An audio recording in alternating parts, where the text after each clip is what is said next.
귀한 찬양 감사합니다. 오늘은 용서가 다시 시작되는 집이란 제목으로 하나님 말씀 나누겠습니다.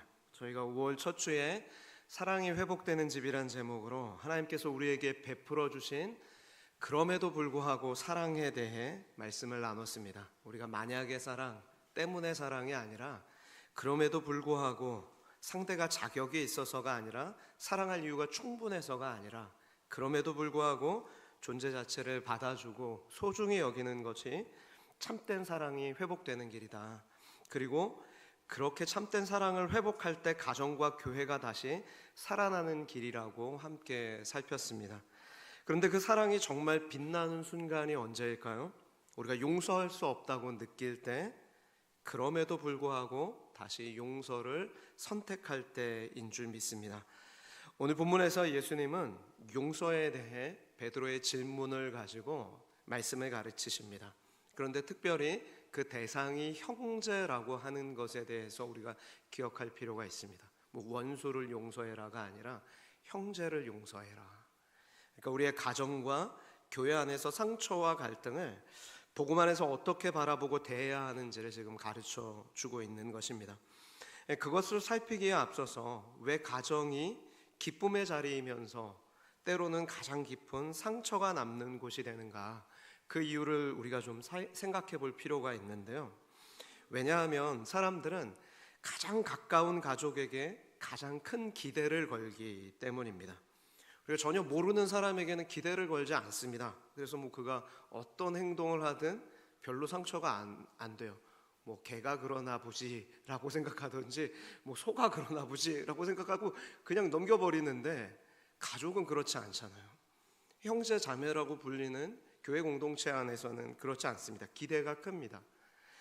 사랑하기 때문에 기대하는 것이고, 또 기대했기 때문에 실망을 하게 되는 것이고, 실망하기 때문에 상처가 더 깊은 것입니다.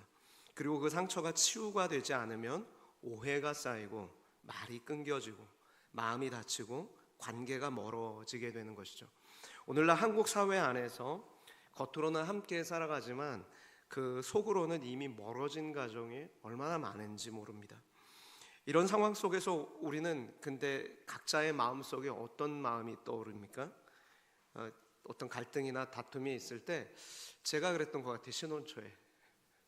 지금은 안 그래요? 오해하실까봐 지금은 안 그런다는 전제를 가지고 신혼초에 제가 그랬던 것 같아요. 내가 몇 번 참았는데 아내와 갈등이 있을 때 제가 속으로 그렇게 했던 것 같아요. 이제는 더 못 참겠다. 그리고 나보고 더 뭘 어떻게 더 해주란 말이냐, 이런 생각들이 저한테 있었던 것 같아요. 신혼초에. 지금은 안 그래요? 오해하실까봐. 네, 그렇게 우리가 셈을 해요. 그런데 오늘 이 말들은 오늘 본문에서 베드로가 예수님께 던진 질문과 크게 다르지 않습니다. 주여, 형제가 내게 죄를 범하면 몇 번이나 용서해 줍니까? 7번까지 하면 되겠습니까? 그 질문에 예수님이 7번을 70번까지 할지니라. 용서의 문제가 계산의 문제가 아니라 복음의 본질이다, 그렇게 말씀하는 거예요. 하나님이 무한한 긍휼로 너를 용서했던 것처럼 너 역시도 그렇게 하라는 거예요. 이것은 당시 사회나 오늘날에도 우리의 본성과 의지를 넘어서는 좀 불가능한 요구처럼 생각됩니다. 그러나 만약에 그 용서의 출처와 근거가 나 자신에게 있지 않고 하나님께 있다면, 나를 무한하게 용서하신 그 하나님의 용서와 그리스도의 한없는 사랑에 그 근거를 둔다면 우리는 비로소 누군가를 참되게 용서할 수 있게 되는 것입니다. 그래서 예수님은 용서할 줄 모르는 종의 비유를 오늘 우리에게 들려주시고 우리 자신을 좀 돌아보라는 거예요. 너희가 지금 용서를 어떻게 하고 있냐, 그걸 돌아보게 하시는 거죠. 오늘 이 말씀이 우리에게 세 가지 중요한 교훈을, 메시지를 들려줍니다. 왜 우리의 가정이 용서로 다시 시작돼야 되는지, 어떻게 복음이 깨어진 관계를 다시 잇는 능력이 되는지를 말씀해 주고 있습니다. 그 진리 앞에 우리가 귀를 기울이면 좋겠는데, 첫째로는 우리는 모두가 용서받아야 할 존재들입니다. 이 말은 나에게도 잘못이 있다는 거예요.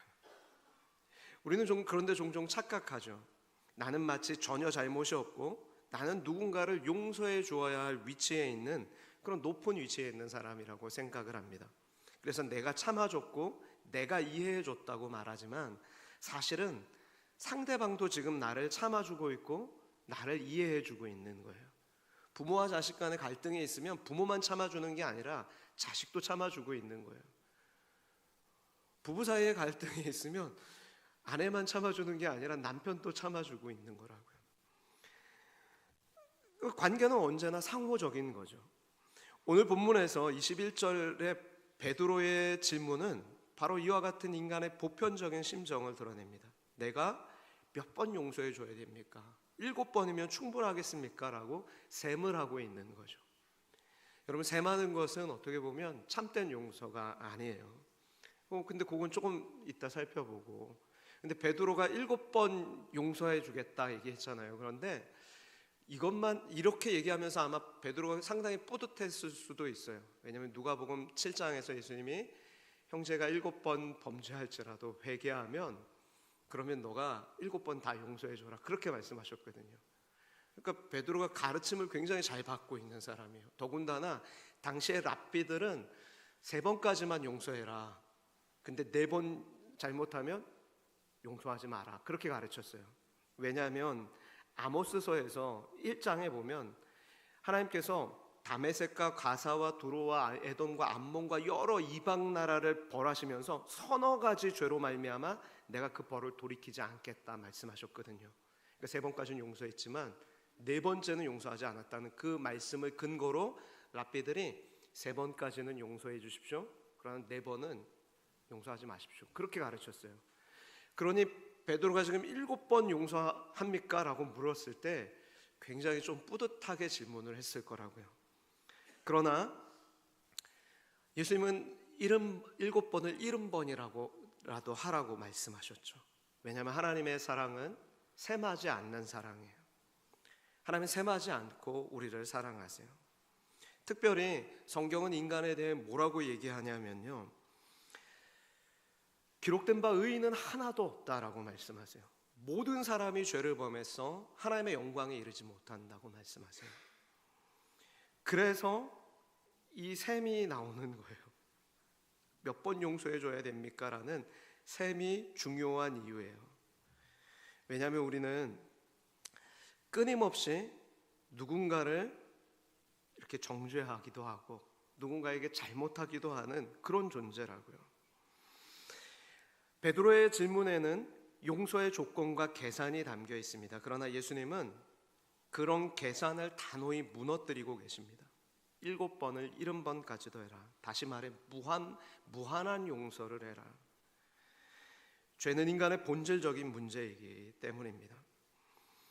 우리는 타락한 세상을 살면서 천국 가는 그날까지 누군가 용서하고 또 누군가에게 용서받으며 살아야 할 존재입니다. 내가 예수 믿었다고 이제 죄 없이 잘못 하나도 안 하고 살 수 없다고요. 아마 그게 실수든 화가 확 올라와서 고이든 누군가에게 반드시 또 잘못할 거예요. 다음 주 한 주 사시는 동안 잘못하실 때가 있으실 거예요. 그런데 우리가 셈하고 계산하면 그 용서는 불완전한 용서라고요. 숫자를 센다는 건 사실 용서하지 않았다는 증거거든요.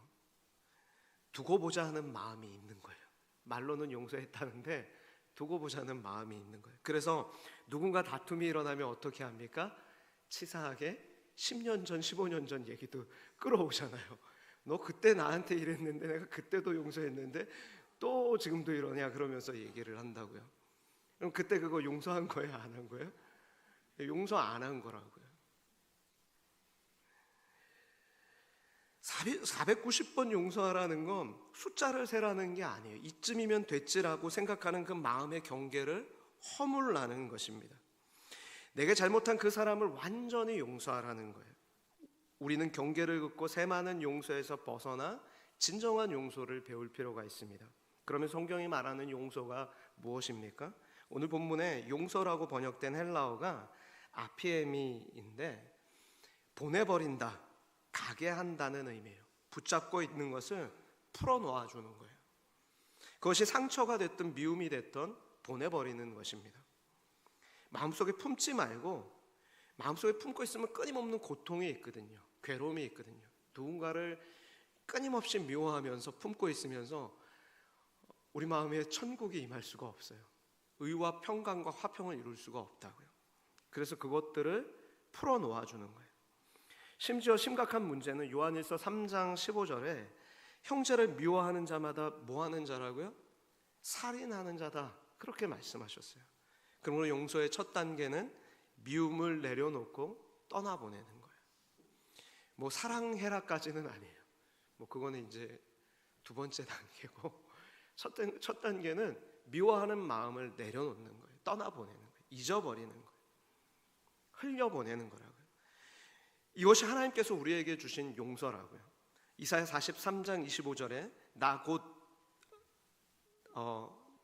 나는 너희를 위하여, 나를 위하여, 나는 나를 위하여라고 말씀하죠. 하나님이 나를 위하여 내 허물을 도말하는 자니 내 죄를 기억하지 아니하리라. 하나님께서 자신을 위해서 어떻게 하신다고요? 우리의 허물을 도말하는 분이다. 여기서 도말은 흔적 없이 깨끗이 지워버린다는 의미입니다. 그러니까 그리스도의 십자가 앞에서 우리가 죄를 회개하고 고백할 때 그는 미쁘시고 의로우사 우리 죄를 사하시는데 깨끗하게 잊어버리시는 거예요. 그래서 여러분, 우리가 누군가를 용서했다면 이제 그 사람에 대한 미움, 상처, 그와 관련된 모든 것을 기억 저편으로 동이 서에서 먼 것처럼 던져버리는 거예요. 잊어버리는 거예요. 마음에 담아주지 않는 것입니다. 그때에 비로소 진정한 용서가 시작되는 거예요. 이사야 44장 22절에도 하나님 이렇게 말씀하셨죠. 내가 내 허물을 빽빽한 구름같이 내 죄를 안개같이 없이 하였으니 너는 내게로 돌아오라. 내가 너를 구속하였음이라 라고 말씀합니다. 여러분, 우리가 날씨를 한번 생각해 보세요. 어제 날씨 막 흐렸던 거 지금 기억하고 계시는 분이요? 비 많이 왔던 거 제가 물어보니까 지금 기억이 나시죠? 사실 안 기억해요.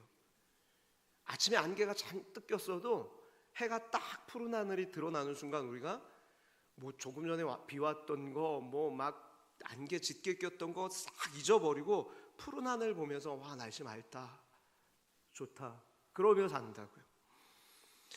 그것과 같이 하나님께서 우리의 죄를 안개같이 없이 하신 거예요. 기억하지 않으시는 거예요.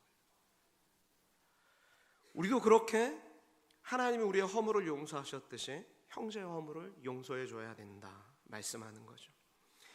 예수님은 3번이나 예수님을 모른다고 부인하고 저주하고 맹세했던 베드로를 용서하시고 사랑하시고 그에게 사명을 맡겨주셨어요. 예수님은 주님을 사랑하는 우리도 그렇게 서로 용납하고 피차 용서해 주기를 원하십니다. 골로새서 3장 12절에서 14절 말씀이에요. 우리 같이 한번 읽겠습니다. 그러므로 너희는 하나님이 택하사 거룩하고 사랑받는 자처럼 긍휼과 자비와 겸손과 온유와 오래 참음을 옷 입고 누가 누구에게 불만이 있거든 서로 용납하여 피차 용서하되 주께서 너희를 용서하신 것 같이 너희도 그리하고 이 모든 것 위에 사랑을 더하라. 이는 온전하게 매는 띠니라. 여러분, 사랑의 문이 언제나 열려 있어야 합니다. 그러나 그 문을 여는 열쇠는 용서예요. 용서. 용서가 있을 때 비로소 사랑의 문이 열리는 거예요. 우리 옆에 분 보고 내가 그럼에도 불구하고 당신을 사랑합니다 한번 얘기해 주시면 좋겠습니다.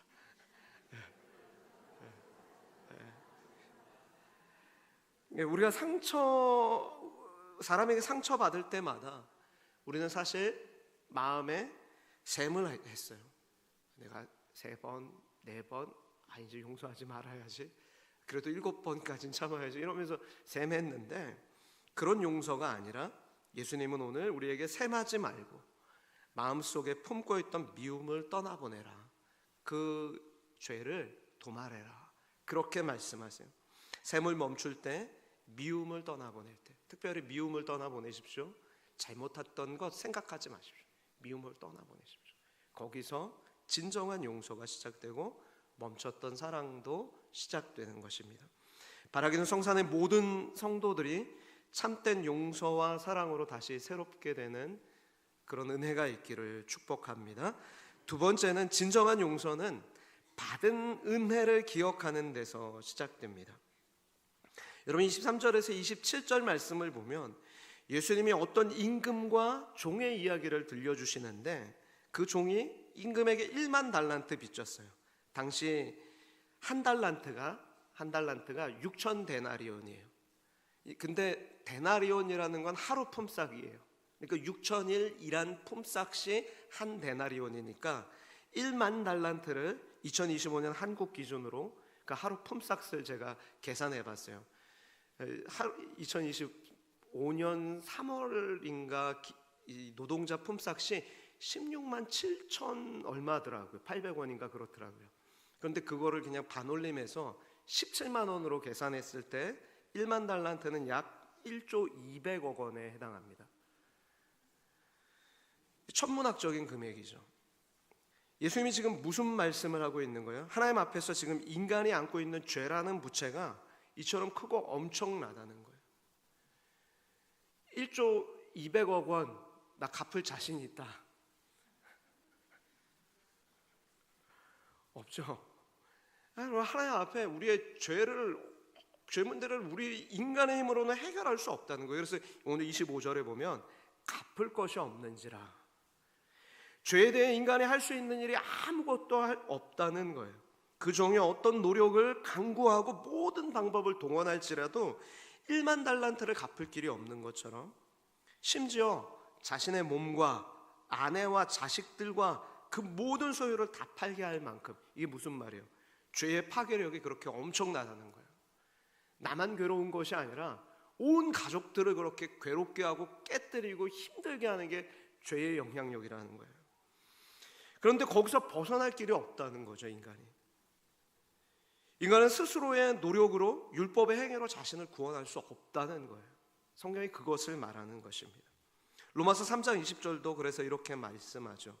그러므로 율법의 행위로 그의 앞에 의롭다 하심을 얻을 육체가 없나니 율법으로는 죄를 깨달음이라. 여러분, 인간의 행위로 아무도 죄에서 자신을 구원할 수 없습니다. 이것이 성경의 결론입니다. 그래서 하나님은 인류를 구원하기 위해서 예수 그리스도를 이 땅에 보내주셔야만 한 거예요. 평생을 갚아도 갚을 수 없는 그 빚을 그리스도께서 십자가에서 죽으심으로 우리의 모든 죄와 허물을 담당하신 것입니다. 그래서 성경은 우리의 구원이 하나님의 선물이라고 아주 분명하게 선언하고 있어요. 값을 지불하고 산 게 아니라, 노력의 대가로 얻은 것이 아니라 절박한 마음으로 회개하는 자에게 주신 하나님의 은혜의 선물인 것입니다. 나를 불쌍히 여기소서 내가 갚겠습니다 라는 그런 자에게 주신 선물이라고요. 절박한 마음으로 회개하는 자에게 주시는 것이 용서의 선물이에요. 그 놀라운 은혜를 27절에서 예수님 말씀하시죠. 주인이 불쌍히 여겨 놓아보내며 그 빚을 탕감하여 주셨더니, 여기서 불쌍히 여겨라고 번역된 헬라어가 예수님의 깊은 긍휼, 애끓는 마음, 이 창자가 끊어질 듯한 긍휼, 그런 것을 의미하는 단어입니다. 어떤 법적인 선언이 있기 전에, 용서라는 법적인 선언이 있기 전에 하나님의 깊은 긍휼에서 용서가 시작된 거예요. 그러니 여러분, 누군가 나에게 잘못한 사람을 만나면 그를 여러분이 좀 불쌍히 여기시면 좋겠어요. 얼마나 잘 모르면 저럴까? 얼마나 나에게 시기 질투가 나면 나한테 이렇게 시기 질투하느라 화를 낼까? 예전에 어떤 프로그램에서 그러더라고요. 누군가 나를 너무 괴롭게 하니까 제가 그 사람을 어떻게 하면 좋을까요? 그랬더니 그럴 때마다 참 안 됐다. 내가 얼마나 부러우면 저럴까? 이렇게 하라는 거예요. 근데 그렇게 하는 순간 그를 내가 그렇게 할 정도로 불쌍히 여길 수 있는 순간 그를 용서할 수 있는 마음이 시작된다는 거죠. 여러분, 자신의 몸과 아내와 아들까지도 다 팔아도 갚지 못할 엄청난 빚 가운데 그렇게 엎드려 울면서 내게 참으소서 다 갚으리라 그렇게 말하는 그 간구하는 종에게, 여러분 이 간구가 사실이에요? 아니면 초라한 변명이에요? 초라한 변명이잖아요. 못 갚아요. 1조 200억 원은 어떻게 갚겠어요? 그런데 못 갚을 줄 알면서도 불쌍히 여겨서, 왜냐하면 그렇게 해서 몸도 팔고 아내도 팔고 자식도 팔아서 다 갚게 해라 이렇게 해서 다 갚지도 못하겠지만, 그렇게 하면 어떻게 되는 거예요? 지금 이 사람은 임금의 종으로 있었지만 일반 이제 뭐 노예로 팔려가면 어떻게 돼요? 그 삶이 진짜 비참해지는 거라고요. 자유를 완전히 뺏기게 되는 거라고요. 완전히 삶은 망가지고 가족들은 뿔뿔이 흩어지고 생사도 알 수 없고 그런 삶을, 비참한 삶을 살게 되는 거예요. 그러니까 그걸 불쌍히 여겨서 용서해 주신 거예요. 하나님, 우리가 마귀의 종로로 타던 우리를 불쌍히 여기셔서 그렇게 하나님의 자녀 삼아 주신 거예요. 용서해 주시고. 그런데 문제는 그 종이 받은 은혜를 잃어버렸다는 데 있습니다. 27절에서 28절 사이에 아주 나와야 하는 아주 중요한 문장이 있는데 그 중요한 문장이 빠졌어요. 그게 뭐죠? 그 종이 그의 주인의 은혜에 감사하여, 그 종이 그 임금의 은혜에 감격하여 찬양하였는데, 그런 문장이 빠진 거예요. 그 종은 엄청난 빚을 탕감받았음에도 임금에 대한 감사와 찬양이 없습니다. 그의 심경에 어떤 변화가 일어났는지 성경은 침묵하고 있어요. 여러분, 이것은 마치 그가 하나님의 놀라운 용서 속에서도 아무것도 깨닫지 못하고 지금 그의 심경에 아무 변화도 일어나지 않았다는 걸 성경이 침묵함으로, 그 내용을 생략함으로 표현하고 있는 것입니다. 여러분, 이게 문제예요. 우리 신앙생활하면서도 하나님의 은혜가 얼마나 큰지 그걸 기억하고 찬양하고 감사할 수 있는 사람은 삶이 반드시 변한다고요. 누가복음 7장에 보면 바리새인 시몬의 집에 예수님께서 식사 초대를 받으셨는데, 그때 동네에서 죄인으로 소문난 한 여인이 예수님이 그 집에 계신 줄 알고 예수님들이 몰래 가서 그 곁에 서서 우는 거예요. 식사하고 계신데 여인이 가가지고 막 울고 있어요. 그러더니 어떻게 하냐면 눈물로 그 발을 막 적셔요. 얼마나 펑펑 울었는지 성경에 보면 눈물로 그 발을 적셨다고 돼 있어요. 그리고 발이 젖으니까 어떻게 돼요? 놀라가지고 머리카락으로 예수님 발을 닦는 거예요. 그러다가 자신이 가지고 온 향유를 그 발에 부어요. 그러니까 그 시몬이, 바리새인 시몬이 어떻게 생각하냐면 속으로 저 죄인이 왜 우리 집에 와서 식사 자리를 망쳐놓지라고 생각하면서 그 여인을 비난하는 거예요. 그러면서 예수님을 판단합니다. 뭐라고 판단하냐면, 만일 예수님이 참 선지자라면 지금 자신을 만지는 저 여자가 누군 줄 알고 어떤 죄인인 줄 알았을 텐데 그걸 모르네?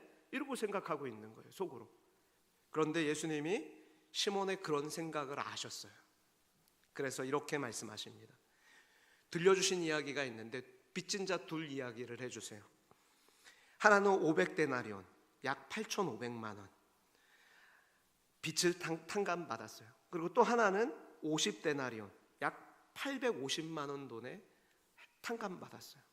그러면 이 둘 중에 빚진 자에게 누가 더 그 빚을 탕감해 준 사람을 누가 더 사랑하겠느냐, 예수님 그렇게 물어보셨어요. 그랬더니 시몬이 많이 탕감받은 사람입니다. 그래, 바로 그거야.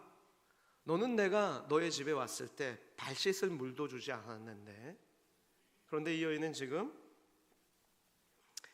내 발에 눈물을 쏟고 자기 머리카락으로 닦고 그 향유를 내 발에 부었어. 그러므로 예수님 이렇게 말씀하십니다. 누가복음 7장 47절. 이러므로 내가 네게 말하노니 그의 많은 죄가 사하여졌도다. 이는 그의 사랑함이 많음이라. 사함을 받은 일이 적은 자는 적게 사랑하느니라. 여러분, 무슨 말이에요? 진정으로 죄 용서함을 받은 사람은 반드시 하나님 앞에 사랑의 행위가 나타나게 되어 있다는 거예요. 받은 은혜를 기억하는 사람은 반드시 믿음으로 반응하게 되어 있어요. 삶이 변하게 되어 있어요. 그러므로 예수 믿었는데 삶이 변하지 않는다? 받은 은혜를 까먹은 지금 1만 달란트 받은 종과 같다는 증거예요. 그는 받은 은혜를 잊었기 때문에 삶에 어떤 변화도 없었습니다. 그러나 이 여인은, 죄인인 이 여인은 예수님이 자신을 용서해 주신 그 사랑이 얼마나 큰지, 당시 사회에서, 동네에서 죄인으로 소문났기 때문에 다 그 여인을 피하고 정죄하는 손가락 끝에 오직 예수님만 그 여인을 인격적으로 대우해 주신 거예요. 그 여인을 사랑으로 품어주신 거예요. 내가 너의 죄를 사한다라고 말씀해 주신 거예요. 그 사랑에 감격해서 눈물로 발을 적시고 머리털로 그 발을 닦고 향유를 부은 거라고요. 여러분, 발 씻을 물이라는 게 얼마나 중요한 거냐면요, 당시 유대 사회에서 기본적인 환대예요. 손님을 맞았을 때 가장 낮은 종이 발을 씻을 물을 내어주었는데, 그리고 그 발을 닦아주었는데, 그건 가장 기본적인 환대라고요. 그런데 바리새인 시몬은 그 가장 기본적인 환대조차 예수님께 하지 않은 거예요. 그 식사 자리는 예수님을 꼬투리 잡거나 판단하고자 하는 자리였지 정말 은혜에 감사한 식사 자리가 아니었다고요. 그런데 그 여인은 지금 뭘 하고 있어요? 자신의 중심을, 자기 존재 전체를 드리며 주님을 환대하는 거예요. 맞아드리는 거예요. 여러분, 우리가 하나님의 은혜를 받은 사람은, 그 은혜를 기억하는 사람은 그렇게 신앙생활을 하고 그렇게 살아가요. 그런데 오늘 1만 달란트 받은 종은 그것을 잊었기 때문에 나가자마자 어떻게 합니까? 시간이 길게 흐르지도 않았어요. 그런데 길 가다가 자기에게 100데나리온 빚진 동료를 붙잡고 목을 붙잡아 흔들고 그리고 옥에 가두어 버려요. 자기랑 똑같이 내게 참아달라, 내가 갚겠다 얘기하는데 용서해 주지 않아요.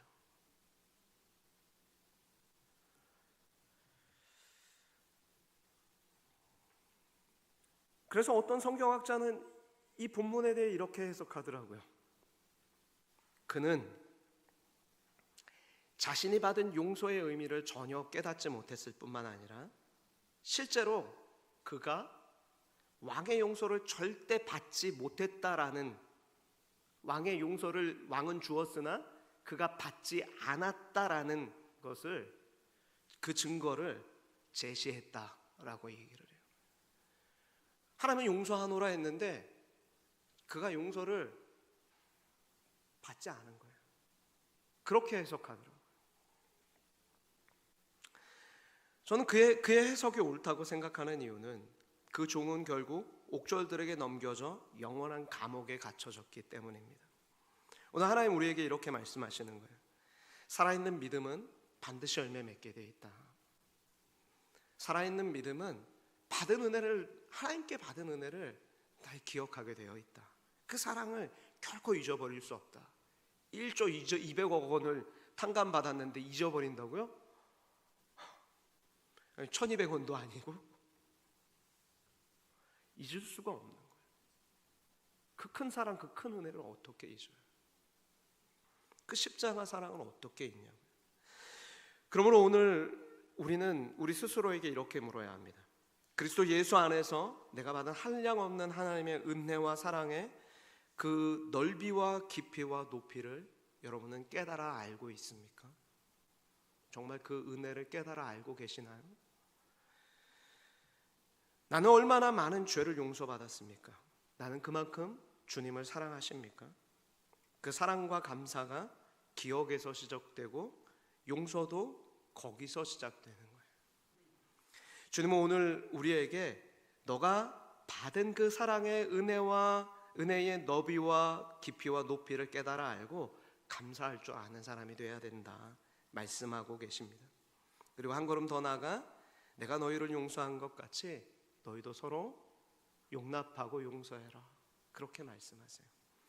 자, 세 번째로 용서하지 않는 마음은 복음의 통로를 막습니다. 여러분 28절에서 30절 말씀을 보세요. 임금의 은혜를 입은 종이 밖에 나가서 어떻게 행동합니까? 자기에게 100데나리온 빚진 동료를 만나서 목을 잡고 막 윽박지르고 감옥에 가둬버리죠. 그에게 받아야 할 돈이 100데나리온인데 100데나리온 작은 돈 아닙니다, 여러분. 100데나리온이 오늘날 그 17만 원으로 계산하면 얼마냐면 1,700만 원이에요. 적은 돈 아니에요.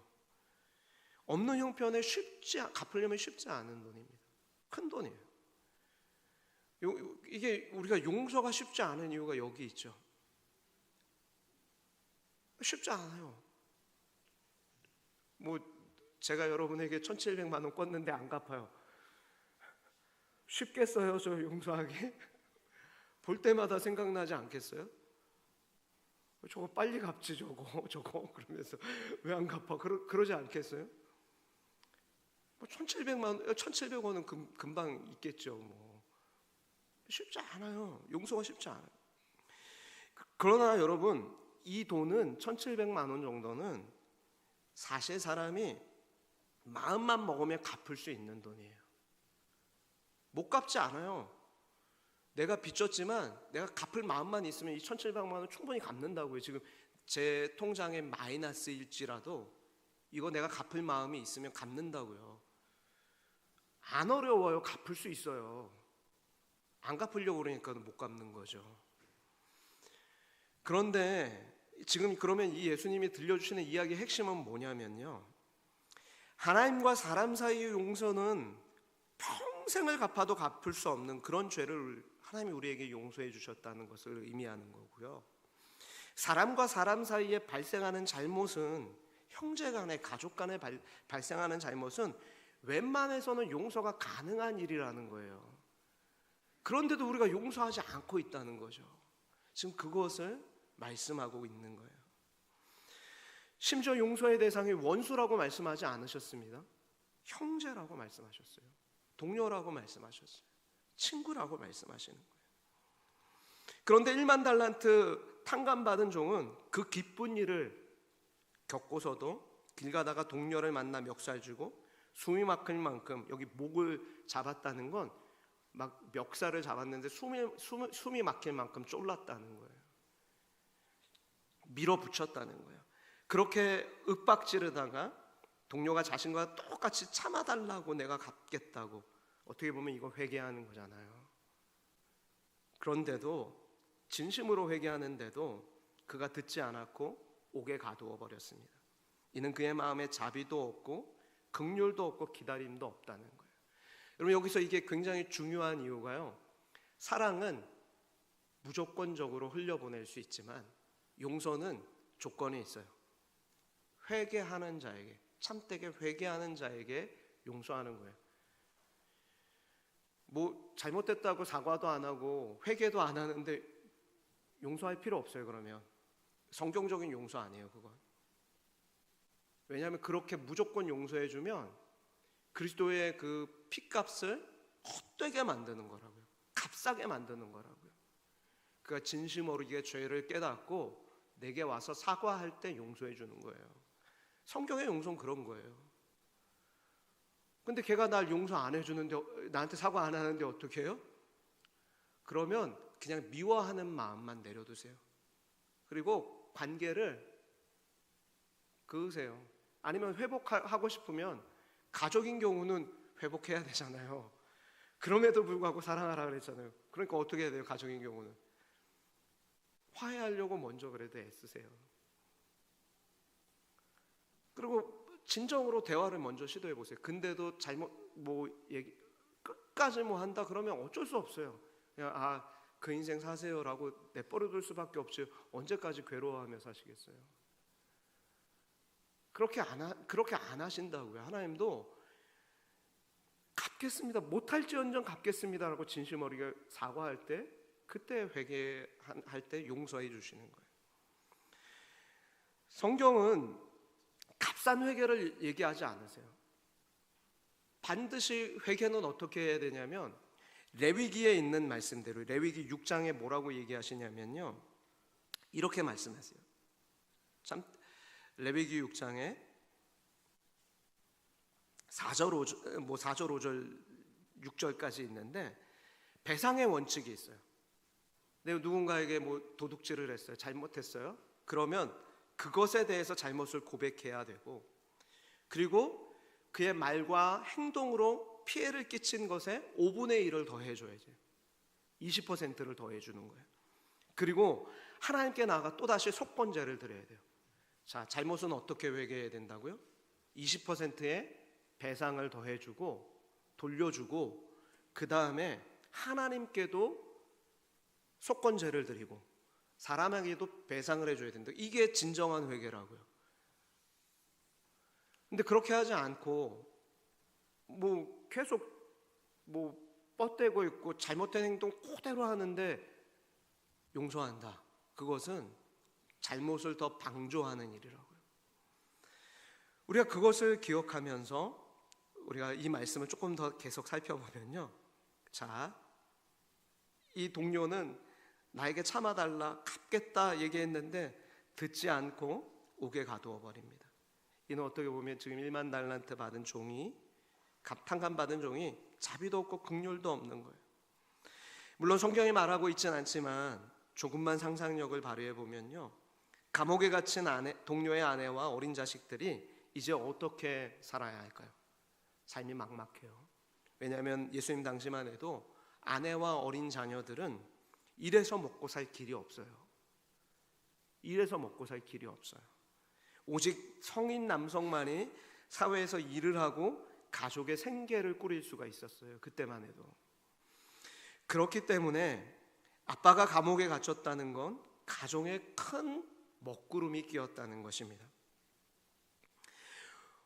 오죽하면 동료들이 그 상황을 보고 몹시 딱해서 그 주인에게 다 알렸다고 오늘 성경은 말해요.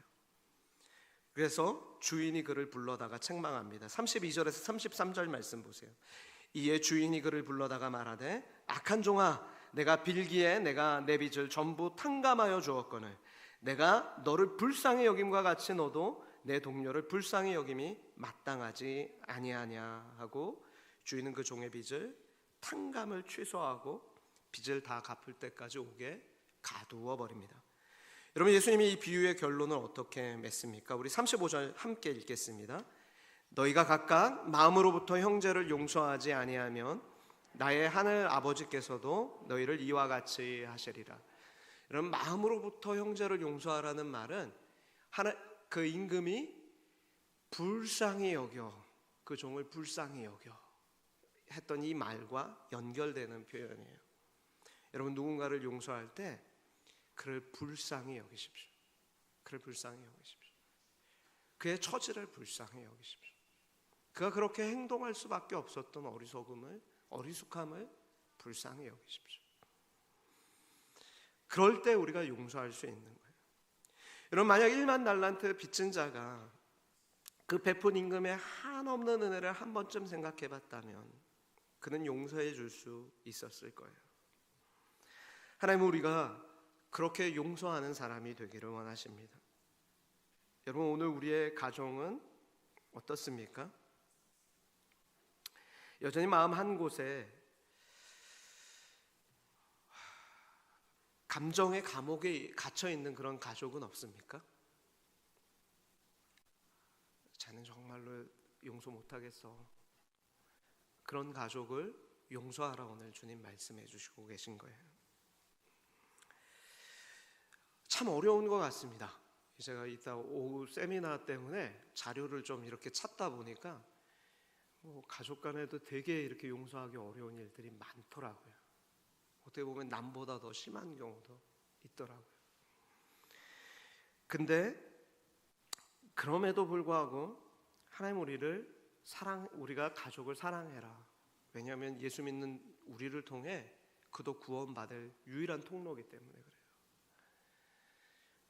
1만 달란트 빚진 자처럼 용서받은 것 자처럼 그렇게 주님 내 능력으로는 할 수 없지만 주님이 좀 해주십시오 기도하면서 할 때, 그때 그가 우리를 통해 예수 믿고 구원 얻게 되고 또 정말 진정한 회복이 일어나게 되기 때문이죠. 여러분, 혹시 우리 가운데 오랜 세월 풀지 못한 말이나 이해받지 못한 마음이나 반복된 다툼이나 침묵이 우리의 마음을 닫게 하고 또 가정을 차갑게 만들진 않았습니까? 그러나 하나님은 오늘 우리에게 이렇게 물으시는 거예요. 너가 1만 달란트를 탕감받은 자가 아니냐? 그러면 너도 이제 다시 그럼에도 불구하고 사랑을 시작하고 다시 가정을 복음으로 세우고 다시 용서로 회복해라. 그렇게 말씀하세요. 반대로 여러분, 만약 내가 누군가에게 잘못했다면 어떻게 해야 된다고요? 변명하지 말고 진심으로 사과하세요. 미안하다고. 뭐 다른 거 다 붙일 필요 없어요. 미안하다 하는 순간 그 사람도 알 거예요. 뭘 미안해 하는지.